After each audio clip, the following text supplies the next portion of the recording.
Yes. Hello, my dear friends. Very good afternoon and very good evening to all of you, especially to my dear CA Final students. A very warm welcome to the discussion about some very, very interesting points. Especially, we are going to talk about a lot of interesting amendments with respect to CA Final indirect tax laws for May 2024 attempt. So now, my dear friends, without any delay, I'm sure that most of you guys have already joined the session. Good. Yes, my dear friends, thank you for your participation. Good, good, thank you. So within 2 minutes, let's start the discussion.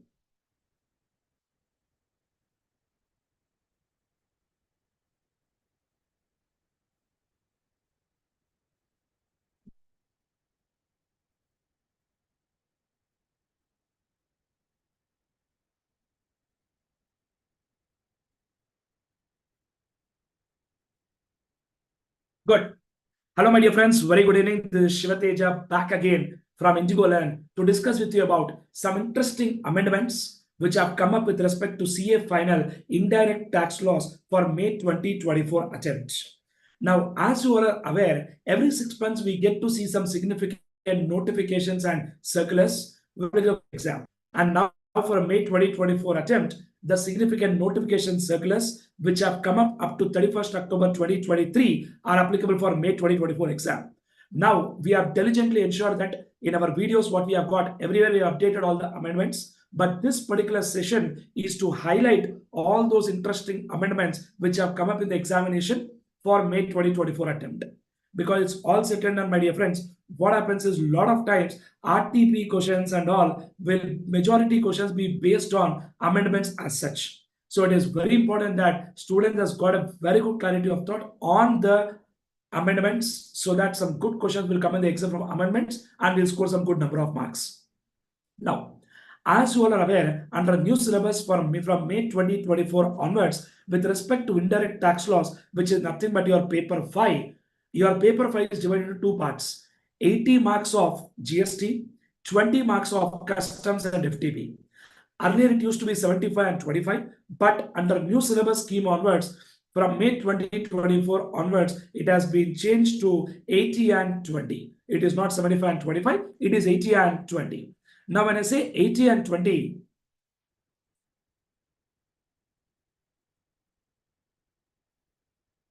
now when I say 80 and 20, my dear friends, it is important to be noted in this context that in case of this 80 and 20 marks, there is a lot of importance given to topics like place of supply, value of supply, input tax credit, registration, appeals and revisions, offenses, penalties, prosecution. On all these interesting areas, good number of questions can come. Apart from that, we have got this 20 marks content of customs and FTP, which is also a very scoring area. So without any delay, my dear friends, let me spend some good time with you guys on discussion about some interesting amendments which are applicable for May 2024 attempt with respect to paper 5 CA final indirect tax laws. So let me share the screen, my dear friends. Just a second.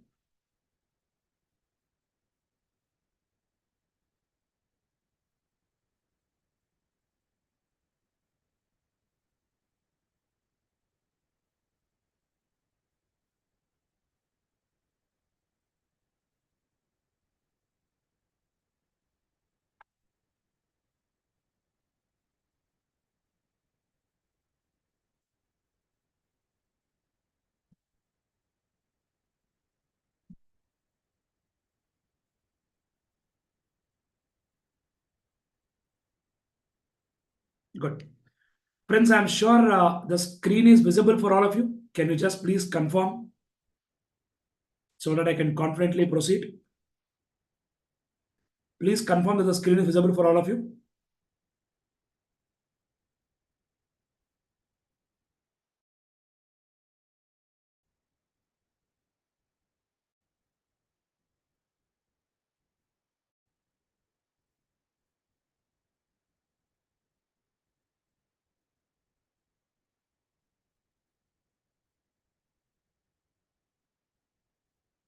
Yes, you're able to see the screen. Thank you so very much. So, friends, when I talk about this,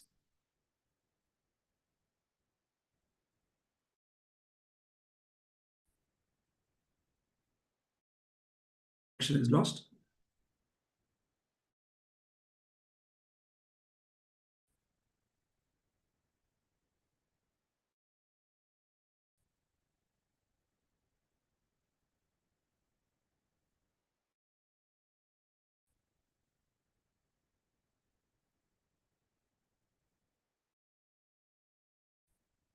Come on, look at that, my dear friends.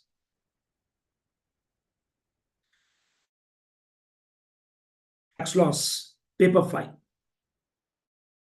for May 2024 with you guys now.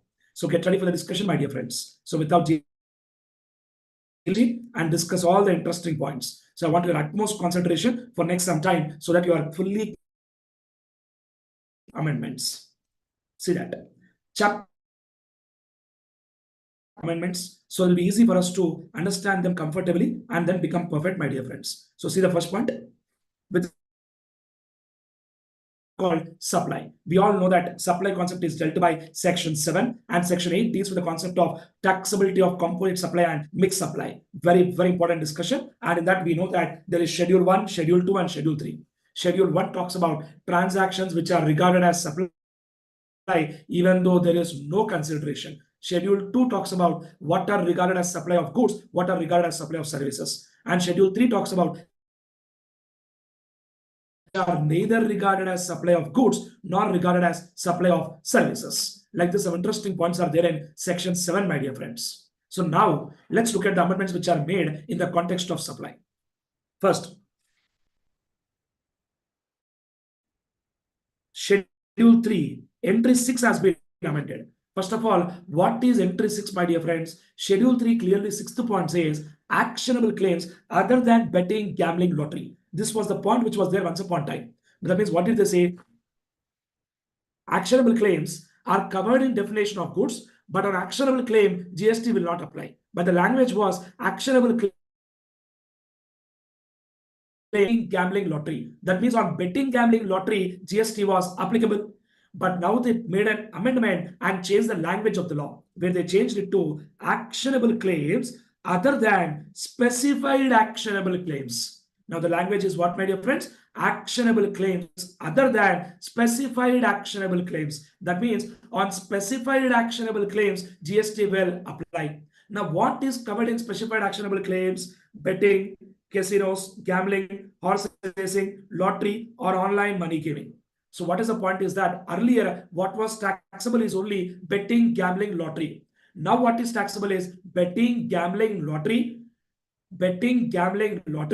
casinos, horse racing, and also money gaming, online money gaming subject to GST. Nowadays, we know that there is tremendous online gaming that is happening. And on all these online gamings, my dear friends, GST will apply. And even in case of horse racing, when we do a betting, GST will apply. When we go to casino, we want to play some games. Very good. Play games, enjoy, have fun. But whenever you buy the coins or chips to play the game, first pay GST on that.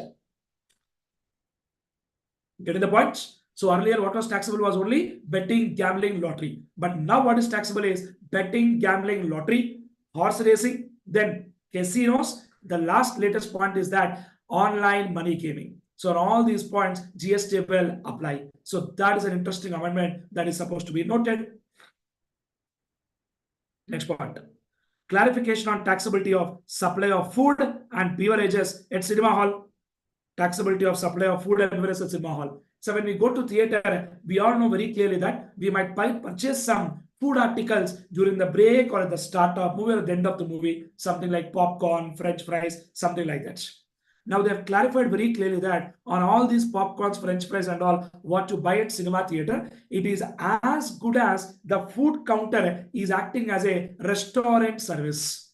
The food counter is acting as what, my dear friends? Restaurant service on which GST will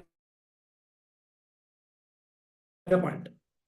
Even in case of supply on food or beverages at cinema hall, it is regarded as restaurant service and GST will be levied accordingly. But next line is a very interesting line. See that carefully. If food and beverages at cinema hall are supplied independently, they are taxable at sale of ticket and supply of food and beverages are clubbed. That means ticket and the food is combined together. For example, movie ticket is sold along with popcorn, are clubbed and satisfying the test of composite supply. Then they are taxable at the rate of principal supply, that is exhibition of cinema will apply. I hope you know that what is composite supply. I'm sure you know that, my dear friends. Composite supply is that supply which are naturally bundled and one of which is a principal supply. And composite supply is always taxable at the rate of principal supply. Clear, friends? Excellent. Next point, my dear friends. Clarification on taxability of shares held in subsidiary company by a holding company. Friends, when do you call a company a subsidiary company, holding company? When one company holds more than 50% shares in another. What, my dear friends? More than 50% shares in another company, then we call it as what, my dear friends? Subsidiary company. Correct? Now, just because, I repeat once again, just because holding company holds shares in subsidiary company, that transaction cannot be regarded as supply. We know that the transaction between related persons is taxable, even though there is no consideration. A holding and subsidiary company will become related persons. Very clear that the activity of holding of shares of subsidiary company by the holding company per se cannot be treated as supply of service by holding company to said subsidiary company and cannot be taxed. Just because holding company is holding shares of subsidiary company, that cannot be regarded as supply of services. When that cannot be regarded as supply of services, that will.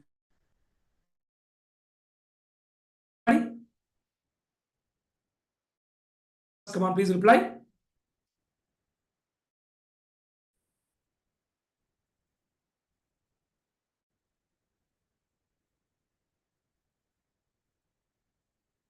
Is this point making sense for all of us, my dear friends? Come on.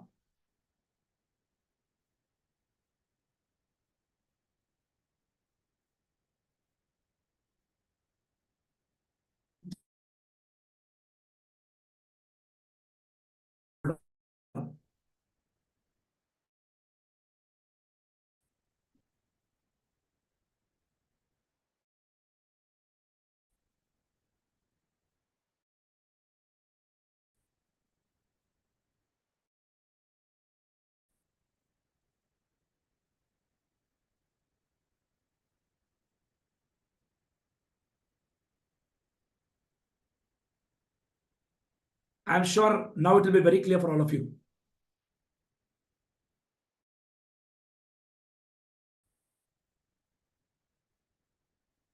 Yes, guys, please confirm if it's clear for all of you.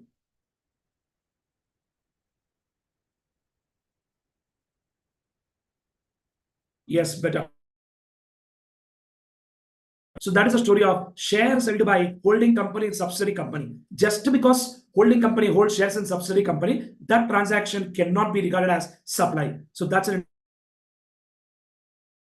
which has been given with respect to the concept of point, my dear friends. Please look at that. IGST Act, my dear friends.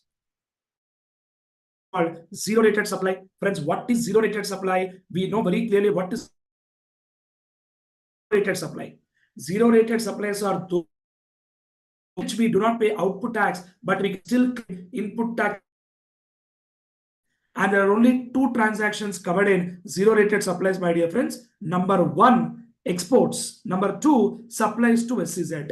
In case of zero rated supplies, my dear friends, only two transactions are covered. Number one is exports. Number two is supplies to SEZ. Only these two transactions are covered in zero rated supply. What, my dear friends? Number one is what? Exports. Number two is SEZ. Only these two are covered in the concept of zero rated supply. Now see that. For goods under LUT. LUT stands for letter of undertaking, my dear friends. Wherein, in case where we do a zero rated supply, we do not pay output tax, but the input tax credit is claimed as refund. we do not pay output tax, but the input tax credit, we claim it as refund. That is called zero rated supplies under LUT. LUT stands for letter of undertaking. So for zero rated supply of goods under letter of undertaking, my dear friends, in case of non-realization of sale proceeds, that means whatever exports you do, that currency should come to India. So if the export proceeds are not realized in India, my dear friends, the registered person shall be liable to deposit the ITC refund with interest within 30 days after the expiry of time limit as per FEMA. So once the time limit is over, within 30 days, whatever ITC he has enjoyed, that must be paid back to the government along with interest.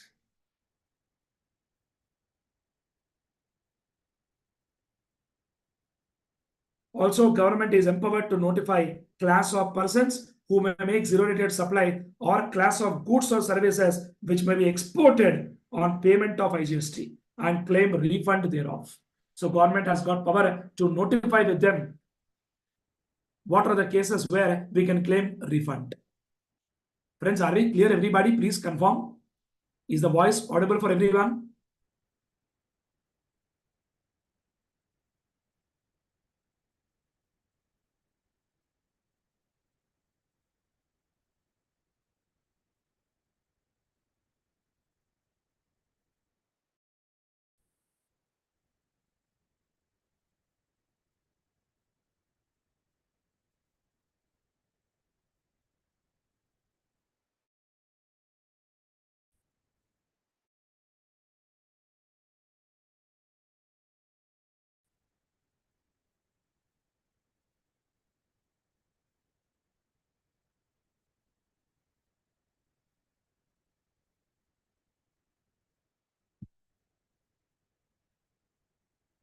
Yes, my dear friends, am I fully audible?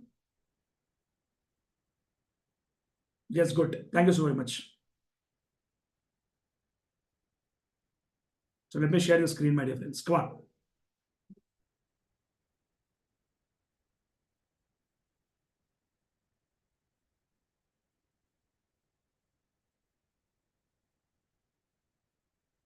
Please see that. Now that we are done with discussion about amendments to the concept of supply, my dear friends, now let's look at the next interesting amendment in the next chapter, that is charge of GST. Now let's look at the amendments in the context of charge of GST, my dear friends. Some interesting amendments are there where we need to get some very good clarity upon. So please look at that. First one, supply of goods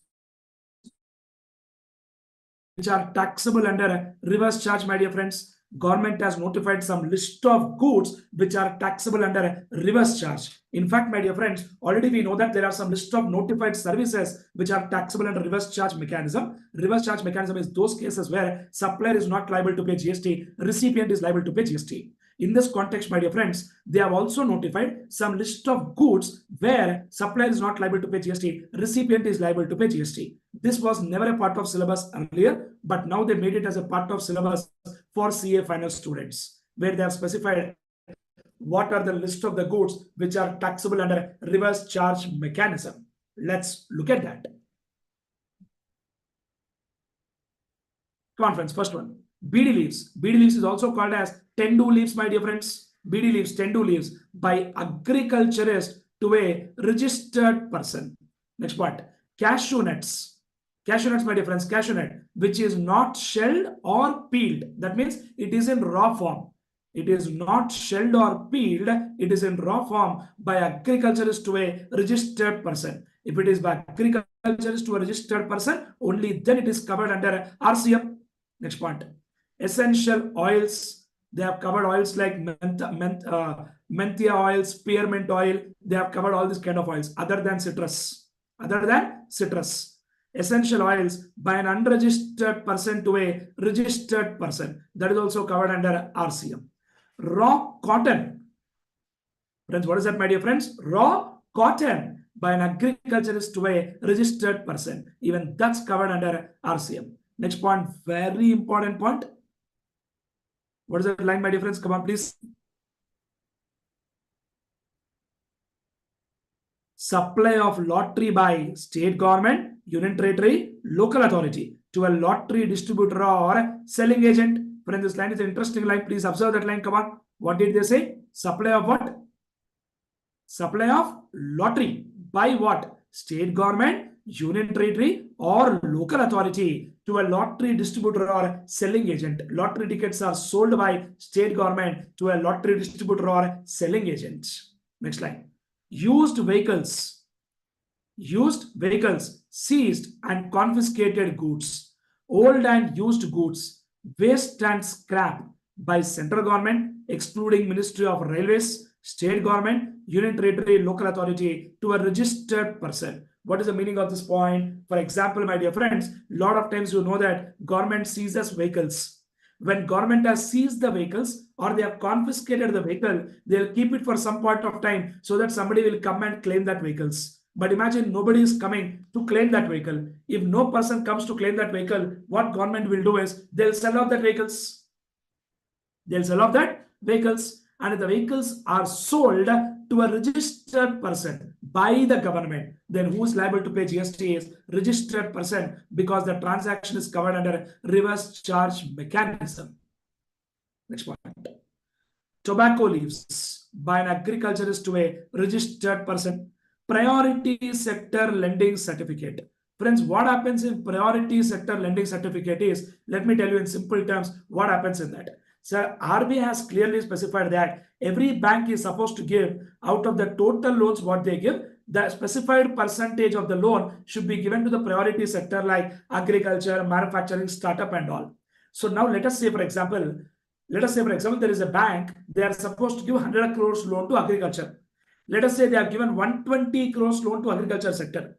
Now extra, it is something like extra loan is given to the priority sector. Now, when extra loan is given to the priority sector, my dear friends, the bank will get one certificate, which is technically called priority sector lending certificate, which can be sold in the market. So in case of priority sector lending certificate by a registered person to a registered person, who is liable to pay GST is recipient is liable to pay GST. And the last point in RCM of goods is, my dear friends, silk yarn by a person who manufactures silk yarn from raw silk or silkworm cocoons for supply of silk yarn to a registered person. Who is liable to pay GST is the registered person. The recipient is liable to pay GST. Are we getting clarity, my dear friends? These are the list of notified goods which are covered under RCM, which are given under section 9.3. Already you know a lot of points like GTA surveys, insurance agent, recovery agent, they are all related to list of services covered under RCM. And these points talks about what? These points basically talks about list of goods which are taxable under RCM. You have to get that clarity very clearly. List of goods taxable under RCM is different. List of services taxable under RCM is different. So these are what we discuss now is the list of goods which are taxable under RCM. Next point. Amendment in RCM related services.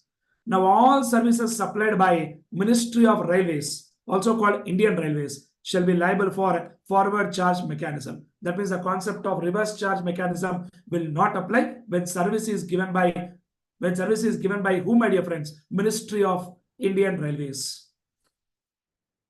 Yes, Honor, what is the student asking? Even the last point, silk yarn, applies when supplier is registered person. Sir, you have to understand that they clearly told in the law that in case of silk yarn, in case of what, my dear friend? Silk yarn, the provisions of RCM will come into picture in case where supplier is any person who is manufacturing silk yarn from raw silk or from silk yarn cocoons. And the recipient is what, my dear friend? The recipient is a registered person. That is what they told.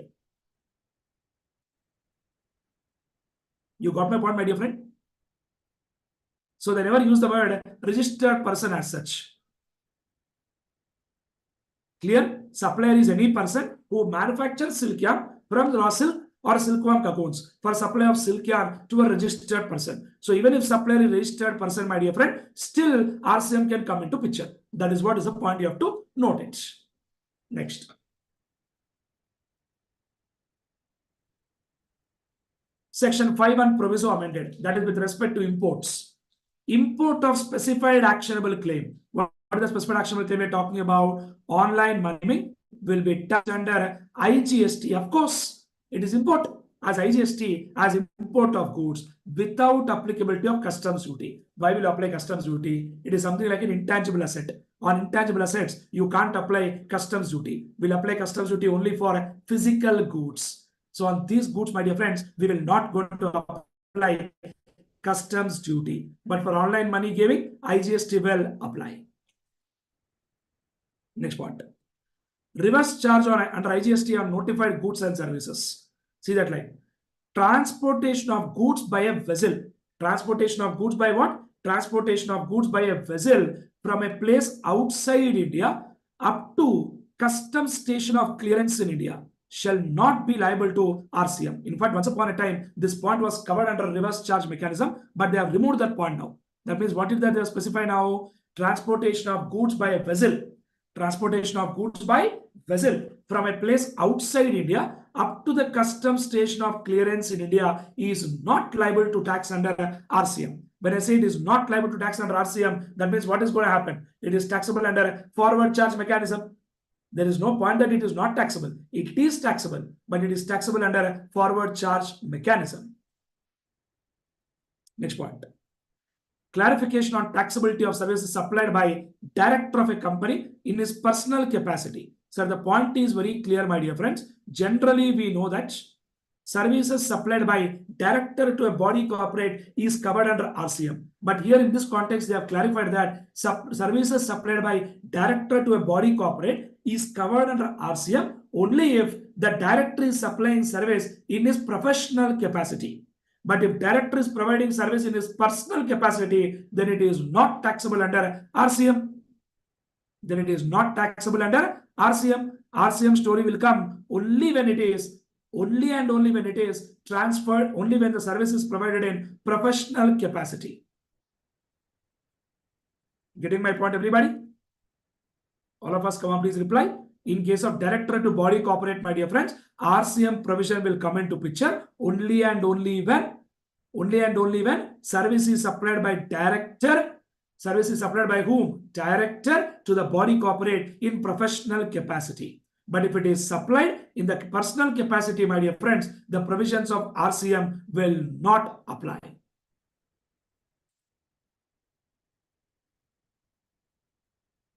See that right? Only those services supplied by director in the capacity of director shall be taxable under RCM. And other services supplied in his personal or private capacity are not taxable under RCM. Very, very interesting line. Got my point, everybody? Important concept, my dear friends.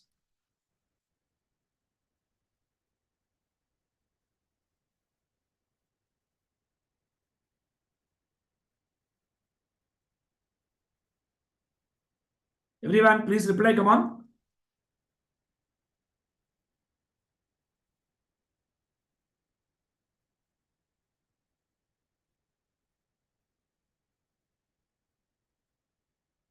If you reply, I'll proceed. I can happily proceed.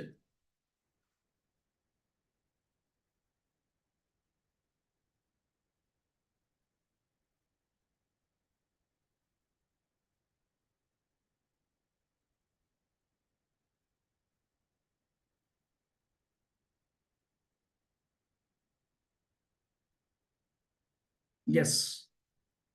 Short is asking what? So can you give an example of a professional and personal capacity? Friends, logic is simple, my dear friends. Professional capacity means director is giving service to body corporate, which is related to the professional activity. Personal means, I gave an example already there, such as renting of immovable property. If a director is giving his own personal property on rent, then that transaction is not covered under RCM. You got my point? Yes, fair enough. Wonderful. Thank you so much. Next point, my dear friend. Service by way of transportation of passenger supplied through e-commerce operator is then e-commerce operator is liable to pay. We know the section 9.5, my dear friends. In case of some notified services supplied through e-commerce operator, who is liable to pay GST is e-commerce operator. And if e-commerce operator does not have physical presence in India, the representative in India is liable to pay GST. If there is no representative, they must appoint a representative and make him liable. Same logic will apply even in case of online money gaming. That is, in online money gaming, the representative in India is liable to pay GST. And there is no representative, they must appoint representative and make him liable. Now, what am I trying to tell is that in section 9.5, there is one point. First point, services by way of transportation of passenger by way of radio taxi, motor cab, maxi cab, motorcycle, as well as omnibus. But in this context, they brought one interesting amendment telling that in case of passenger transportation services by omnibus, in case of what? Passenger transportation services by omnibus, e-commerce operator is liable to pay GST only when the person supplying services through e-commerce operator is other than company. So that means if supplier is other than company, then only e-commerce operator is liable to pay GST. But if supplier is company, then who is liable to pay GST is the actual supplier only. Who is liable to pay GST is the actual supplier only. That is the beauty of this point, what you should get, my dear friends. Getting clarity, everybody? All of us. Excellent. Next point. Next point, my dear friends. Supplier of goods through e-commerce operator. You would have remembered the amendment, my dear friends, in section 10, composition scheme. You always had in brain one point that a person supplying goods through e-commerce operator cannot take composition scheme. But in that point, amendment has come now. Even a person who is supplying goods through e-commerce operator, even that person can take composition scheme, provided only intra-state can be done. That's an important point. And special procedure notified for e-commerce operator is that composition supplier supplying goods through them, ECO shall not allow intrastate supply. ECO shall collect TCS and pay to the government. What the first point? ECO shall not allow intrastate supply. ECO shall collect TCS and pay to the government. The third point, furnish details of the supplies in GSTR 8. In GSTR 8. Very, very interesting point.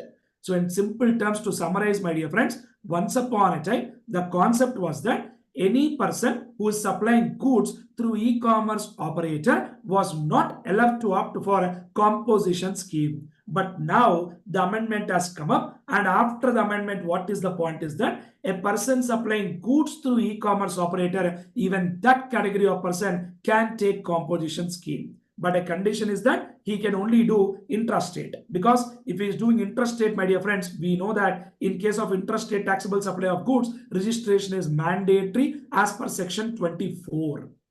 So that is an interesting amendment, what you should get clarity upon, my dear friends.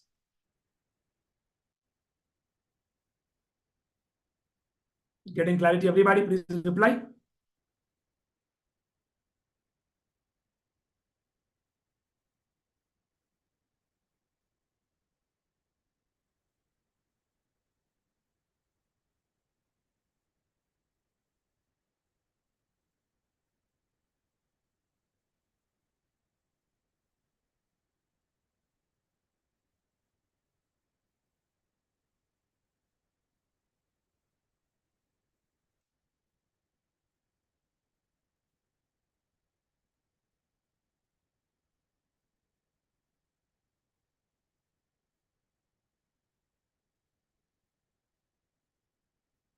Did you get the amendment, my dear friends? What is the amendment now? A person supplying goods through e-commerce operator, even that person can now opt for a composition scheme. That is the amendment which has come up with respect to composition scheme. But the point is that they must be very careful that they are not supposed to do interstate supply. What they have to do is only intrastate supply.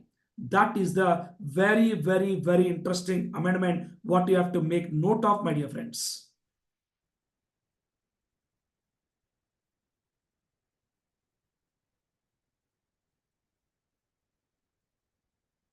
Can I proceed, everyone?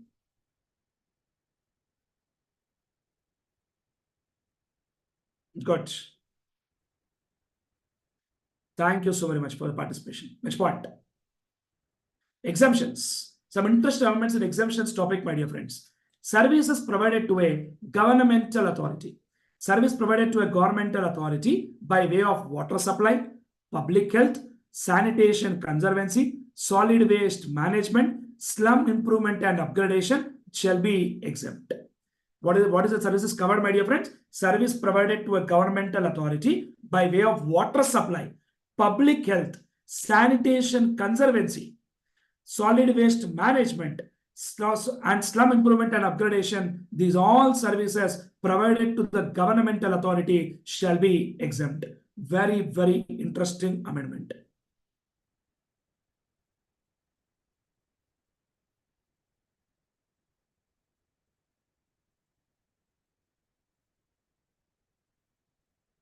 Next point. Service received by RBI. What is that word, sir? Service received by RBI from outside India in relation to management of foreign exchange reserves. Service received by whom, my dear friends? Service received by RBI from outside India in relation to management of foreign exchange reserves. There was one exemption related to this, and this exemption has now been removed. When I say this exemption has been removed, that means henceforth this will be taxable. Next point. Services by government along with Department of Post, Ministry of Railways, Indian Railways has also been covered. So everywhere, wherever there is Department of Post, there Indian Railways is also covered. Satellite launch services. Satellite launch service provided by any person shall be exempt. Earlier, what was covered was only Antrix Corporation and all, but now satellite launch service given by any person will be exempt. Next point, amendment with respect to time of supply. In case of specified actionable claim. Now, what is covered in specified actionable claim? Betting, gambling, lottery. Betting, gambling, lottery. And also, what was the next point? Come on, my dear friends. Betting, gambling, lottery. Then, come on, speak out, friends. Betting, gambling, lottery. Next point, my dear friends. Next point, come on. Betting, gambling, lottery, casinos, and horse racing, and also online money gaming.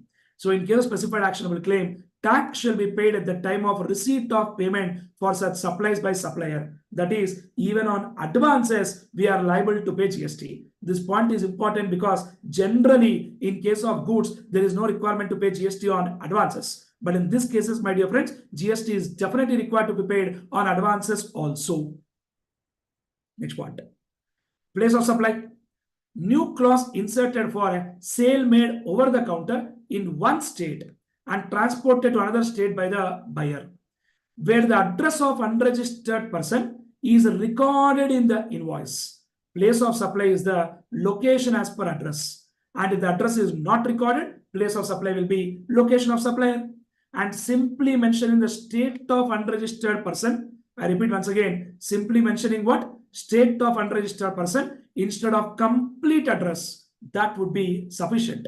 If we just mention the state of unregistered person instead of complete address, that would be enough compliance. That would be sufficient, my dear friends. Next point. 39. Service of transportation of goods other than by way of mail or courier. The place of supply was place of destination of the goods. This point has now been removed. When 39 section has been removed, that means very clearly we'll determine the place of supply by applying the provisions of section 13.2. 13.2 is nothing but general rule, which says location of recipient if it is available in the ordinary course of business, and if it is not available in the ordinary course of business, then the place of supply will be location of supplier. Next line. Clarification on place of supply in case of services in respect of advertising sector. Supply of space on hoarding given by vendor to the advertising company is grant of right to use an immovable property because some space is given to erect the hoarding. So place of supply will determine as per section 12.3, and 12.3 says place of supply is the place where property is located or intended to be located. And if property is located outside India, place of supply will be location of recipient. Then, where the vendor is responsible for a display of advertisement, he is providing advertisement services. He is providing what, my dear friends? Advertisement services to advertisement company. Then we'll determine place of supply as per section 12.2, which is nothing but general rule once again. So that is the story of amendments related to place of supply. Now moving ahead, my dear friends, let's talk about some interesting amendments in value of supply. Clarification on taxability and valuation of personal guarantee by directors and corporate guarantee by related person. So logic is simple. A lot of times when companies taking the loan, maybe company credentials are not so good. The bank is asking for a guarantee. Now there are two cases of guarantee. Situation one, director is giving guarantee for the loan taken by company. Situation 2, holding company or any related company is giving guarantee for the loan taken by subsidiary company. When the director is giving guarantee, my dear friends, in that case, nothing is taxable. The reason because as per RBI guidelines, consideration cannot be paid to director for providing guarantee. But let us say, for example, subsidiary company is taking loan from a bank for which holding company is giving guarantee. In that case, my dear friends, the value of supply will be higher of 1% of the amount guaranteed or actual consideration, whichever is higher. That becomes the value of supply. That becomes the value of supply. And this concept is given under Rule 28, my dear friends. Which rule talks about it, my dear friends? Rule 28 talks about it. And interesting amendments. Please see that. As per RBI guidelines, consideration cannot be paid to director for providing guarantee. And in case where providing corporate guarantee by a person on behalf of another person or by holding company for study company, then the value of supply will be higher of 1% of the amount of guarantee offered or actual sale consideration. These two, whichever is higher, that becomes the value of supply. Next point. Clarification regarding internally generated services. Logic is simple, my dear friends. Head office is providing services to branch for which full ITC is available. Normally, we know that in respect where head office is giving service to branch office, they are called related persons, and the value of supply will be open market value.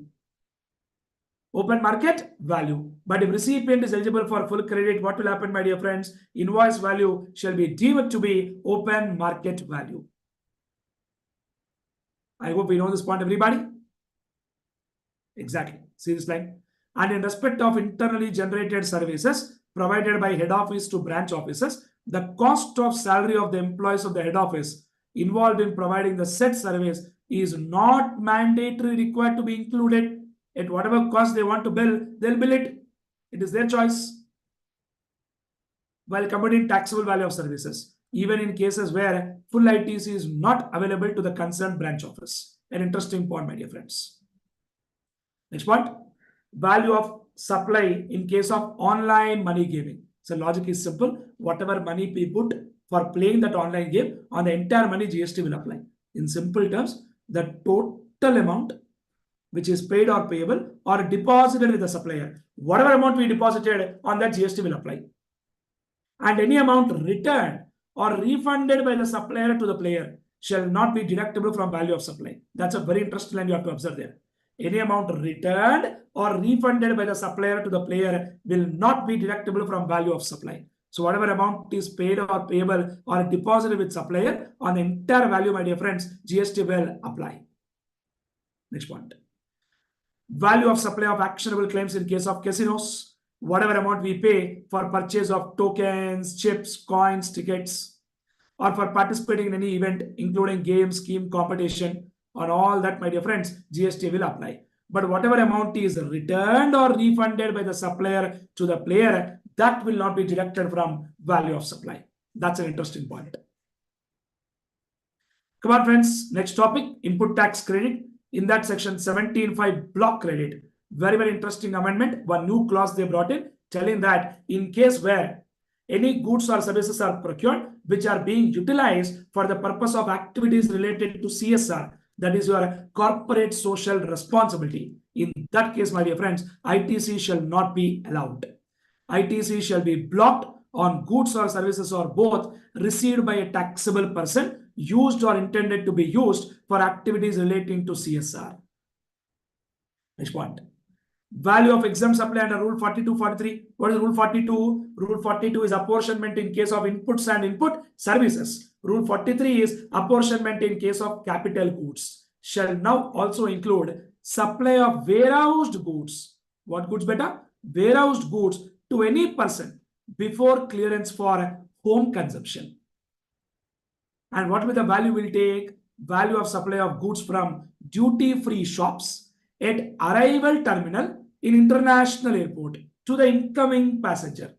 Duty-free shop at the arrival terminal. When we go to the foreign, when we come back at the arrival terminal in the international airport, we will find something called duty-free shop. So at the duty-free shop, at what value the goods are supplied, that value will be considered.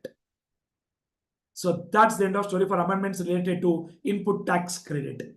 Now let me talk about some interesting amendments related to the topic of registration, my dear friends. First point, compulsory registration for persons applying online money gaming from a place outside India to a person in India. If a person is supplying online money gaming from a place outside India to a person in India, that case also, my dear friends, registration becomes mandatory. Next point. Earlier, there was a point which told that if a person is supplying services to e-commerce operator, registration was not mandatory. In the same way, now they started telling that if a person is supplying goods through e-commerce operator also, registration is not mandatory, provided they are not doing any interstate supply. They are not doing in more than one state. They are having income tax PAN and they get registration on the portal and they get one enrollment number. All that is mandatory. Clear, friends? Earlier, what was the point? Person supplying services through e-commerce operator, registration was not mandatory. Now, what is the amendment? Person supplying goods through e-commerce operator, even in that case, my dear friends, registration is not mandatory. And e-commerce operator should allow only if enrollment number is given to them. They should not allow interstate supply. They should not collect tax at source. And they have to furnish details of supplies of goods. Of course, in GSTR 8. Application for registration. So the point is that if a person is supplying online money gaming, my dear friends, they need not declare their PAN because it is not mandatory that they are having PAN in India. Next.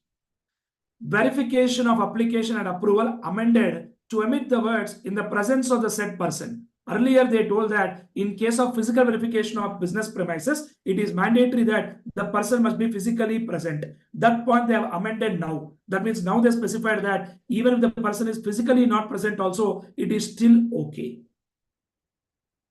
It is still what, my dear friends? Okay.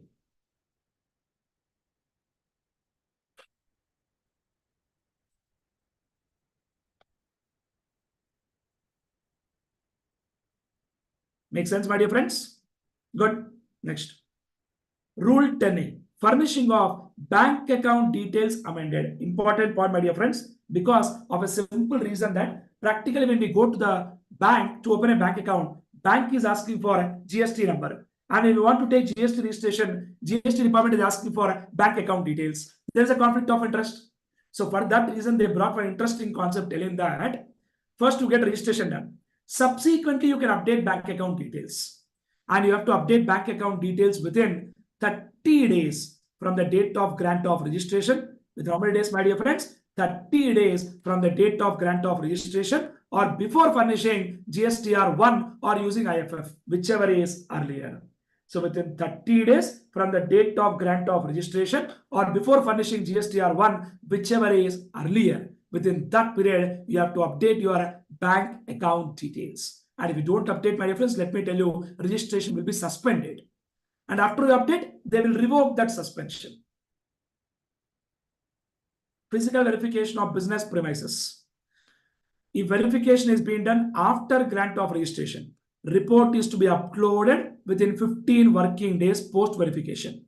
And if it is done before grant of registration, report is to be updated at least 5 working days prior to completion of 30 days. So at least 5 working days prior to completion of 30 days, what has to be done, my dear friends? The verification report has to be updated online. Here one point, let me tell you, my dear friends.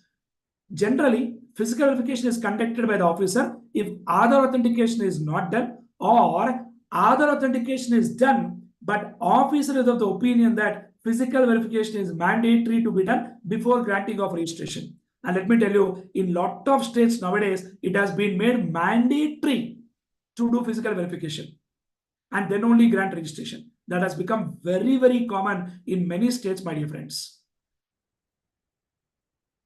You're getting what I'm saying, everybody? Friends, an important concept, my dear friends. Can I proceed? And next point, I just discussed already with you. What is the next point, my dear friends? Come on. What is the next point, my dear friends? Next point clearly talks about if the bank account details are not updated. Bank account details are not updated. What will happen, my dear friends? if the bank account details are not updated, what will happen is very clear, my dear friends, that registration will be suspended. And once we update, my dear friends, registration will be revoked.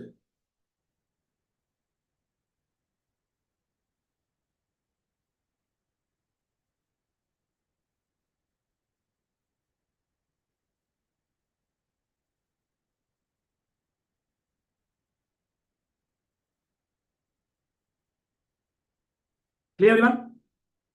Good. Next point. Revocation of cancellation of registration. The time limit for revocation, my dear friends, it has been increased from 30 days to 90 days. Once upon a time, it was 30 days, but now that has been amended to 90 days, my dear friends. And moreover, they have specified that if there is sufficient cause and for reasons recorded in writing, it can be extended by the commissioner or an officer authorized in this behalf, not below the rank of additional or joint commissioner, for a further period not exceeding 180 days. For further period not exceeding what, my dear friends? 180 days. Next point. Tax invoice, credit note, debit note. E-invoicing, now it's made applicable for every person whose aggregate turnover is more than 5 crores in any financial year starting from 17-18, my dear friends. Next point. In case of supply involving online money gaming or service provided through e-commerce operator or supplier of order services, online information database access retrieval services to an unregistered person, tax invoice must contain the name of the state of recipient. The tax invoice must contain the name of the state of recipient irrespective of value of supply. Very interesting line. Next point. Clarification on applicability of e-invoicing to government department, PSUs, etc. Sir, even if when we, for example, my dear friends, Shiva Teja, my aggregate turnover is more than 5 crores. I'm supplying something to a government department. Now, when I supply to a government department, even when I supply to government department, I'm still required to raise a e-invoice if my aggregate turnover is more than 5 crores. That's it. Next point. Assessment and audit chapter, my dear friends, section 62. Assessment of non-filers of income tax return. Non-filers of GST return. I'm sorry. Registered person can now furnish a valid return within 60 days of the service of assessment order, and the said order shall be deemed to have been withdrawn. And 60 days can be extended by another 60 days on payment of additional late fees of 100 rupees for each day of delay beyond 60 days of the service of said assessment order. Said what, my dear friends? Assessment order. I hope we are getting clarity on this point, everybody.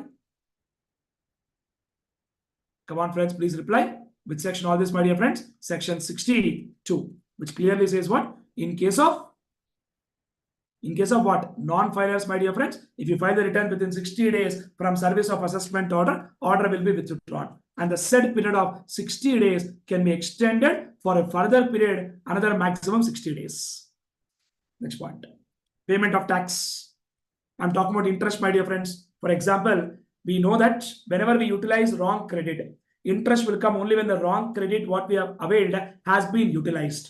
But here the point is that let us say I have claimed IGST credit, okay, which is wrongly claimed. When will interest start? Only when the credit is utilized. Now, when do you say the credit is utilized? I will check the total balance of IGST, CGST, SGST. If that total is going below the limit of what credit I have taken wrong, then only interest will come. Because the logic is simple that CGST credit can be utilized for IGST.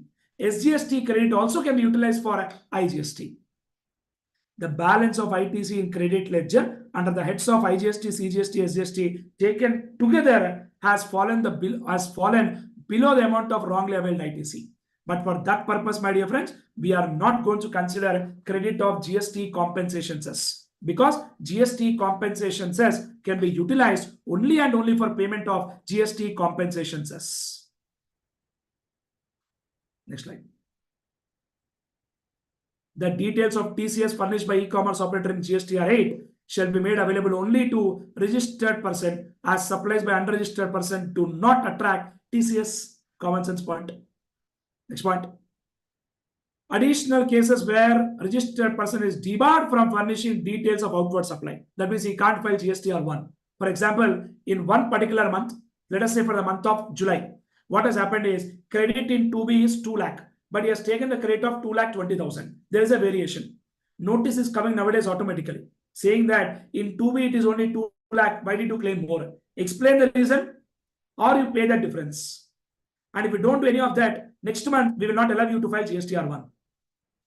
See the line? He has either paid the amount equal to excess ITC as specified in the intimation, or has furnished reply explaining the reasons. Second possibility, if he has not furnished details of bank account. In these two cases, if any of the situation is coming into picture, then we will not allow you to file GSTR1. Very interesting case, friends. And this point I just told you, that if there is a difference between credit what is there in 2B and credit what you have claimed in 3B, what happens is that they'll give a notice asking you to pay the excess ITC, or you furnish a reply. Do one of that within a period of 7 days. And if you don't reply anything within 7 days, then we'll start the recovery proceedings. Then they'll start demanding. Make sense, guys?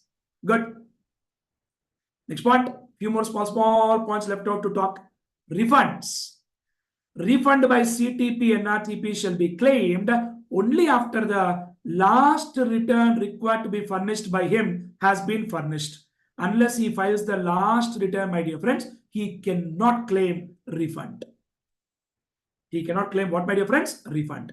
Refund can be claimed by CTP or NRTP only if he has filed the last return. I'm sure you remember how long the registration of CTP NRTP is valid.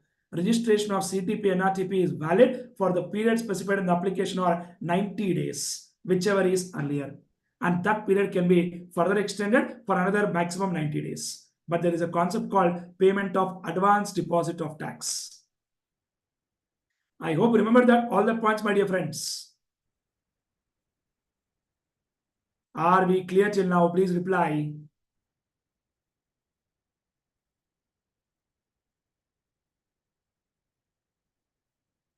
Can I proceed, my dear friends?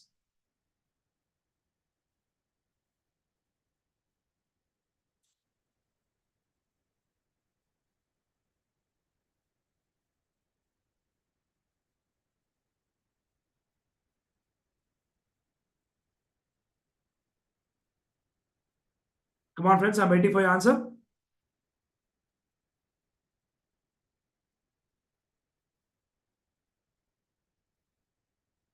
Good, fair enough. Thank you so very much. Let me proceed. Next point. If any interest has been paid in excess along with the tax, the same can also be claimed as a refund. If interest is paid in excess along with the tax, my dear friends, then definitely we can claim refund. No problem. Refund will definitely come. Clear with this point, everybody? Friends, these points are very, very interesting. Any of the amendment point can come in exam as a question, my dear friends, because amendments are actually very, very important. And we cannot take any chance with these amendments. I strongly believe that this is making sense for everyone.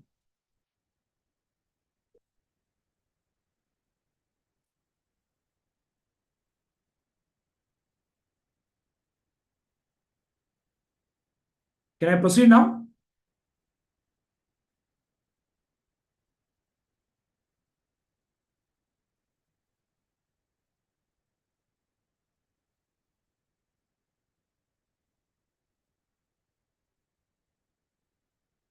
Yes, thank you so much. Next point.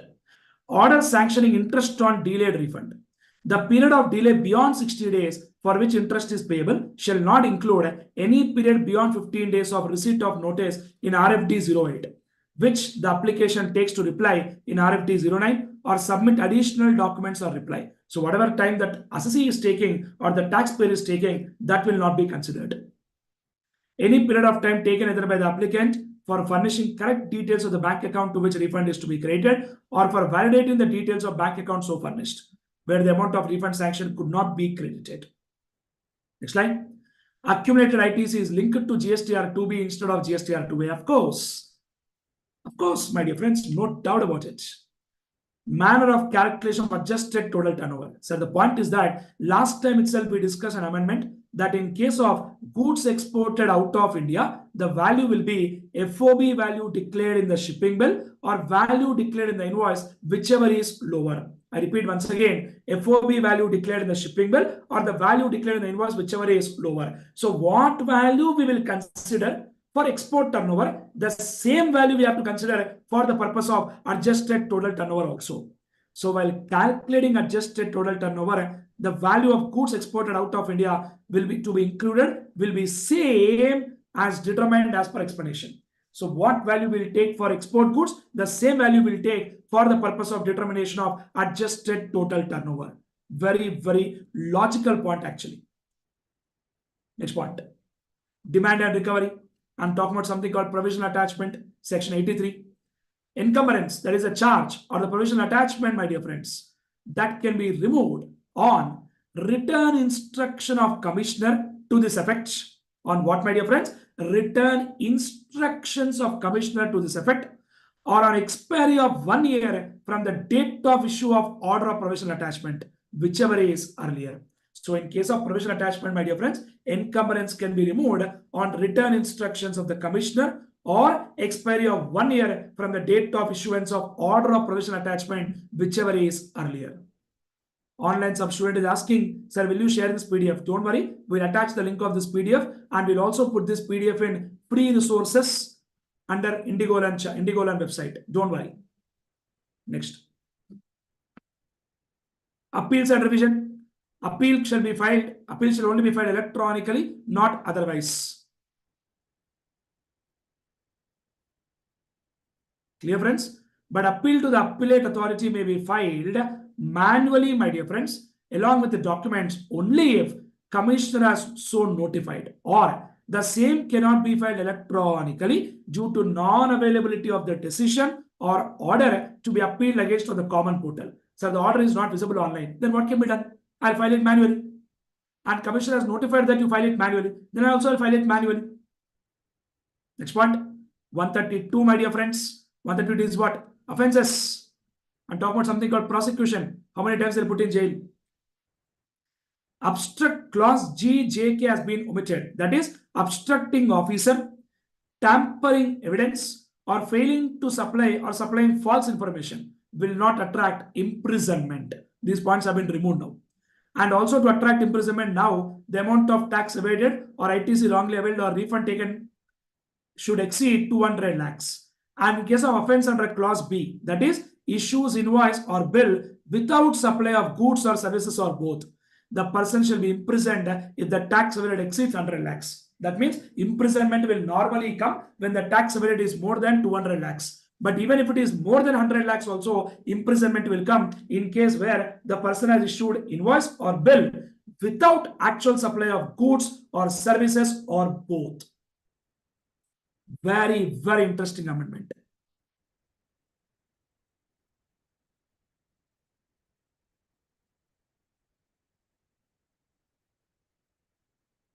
And that's the story of offense and penalties. Now let me look at the interesting amendments in customs and FTP, my dear friends. Deferred payment of import duty rules. We know that in case of authorized economic operator, there is a concept which says that there is a due date for deferred payment of duty. If it is between 1st to 15th, you have to pay by 16th. If the bill of entry is returned from 1st to 15th, we have to pay by 16th. If it return from 16th to last day, that is 31st, other than March, first day of following month. If it is March, then it is 31st March. Do you know that point, everybody? This point you would have already heard in customs and FTP, my dear friends. Then what is the amendment that we are talking about? Above rule has been amended to provide that where the central government considers it necessary and expedient, it may under exceptional circumstances and for reasons recorded in writing will allow payment to be made on different due dates. So what is the amendment now? Central government, if they are of the opinion that it is necessary and it is expedient under special circumstances, exceptional circumstances, and for reasons recorded in writing, they might allow payment on a different due date. And if there is a default in payment of duty by more than once in 3 months, the facility will not be available unless the duty with interest has been paid in full. Now, what is the amendment, my dear friends? Eligible importer shall be permitted to make deferred payment if he has paid the duty for the bill of entry within the due date and paid the differential duty for the same bill of entry along with interest on account of reassessment within 1 day. Within 1 day, excluding holiday. In that case also, deferred duty will be allowed if he has paid the duty. Come on, the last point in the amendment, my dear friends, implementation of electronic cash ledger. Like how in GST we have got electronic cash ledger, the same thing is being brought under customs also, my dear friends. But as of now, it is being exempted to goods imported, exported in customs station where customs automated systems is not there. Next one, international courier terminal, accompanied baggage, other than those used for making payment of any duty of customs, cess, IGST, compensation cess, interest, penalty and all. Other than those used for making payment of, electronic payment of any duty, cess, IGST, compensation cess, interest, penalty, fees, etc. Getting my point, everybody? All of us. So what is this point all about, my dear friends? This point is all about the concept of electronic cash ledger, which is being brought under customs also, my dear friends.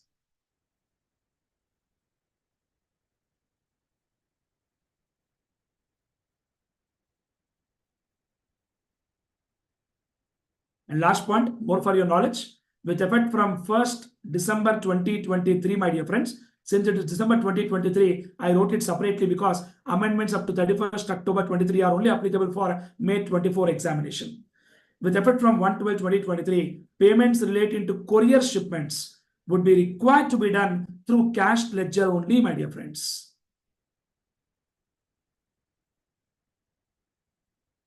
Getting my point, everybody? But this point is not applicable for you now because that will effect from 1st December 2023. So that is the story of this very, very, very, very interesting amendments which are relevant for May 2024 examination with respect to GST and customs for CA final paper 5. So I wanted to spend some good time with you guys so that we clearly understand and get some clarity of thought on all these interesting amendments where there is a high probability that a question will trigger in the examination.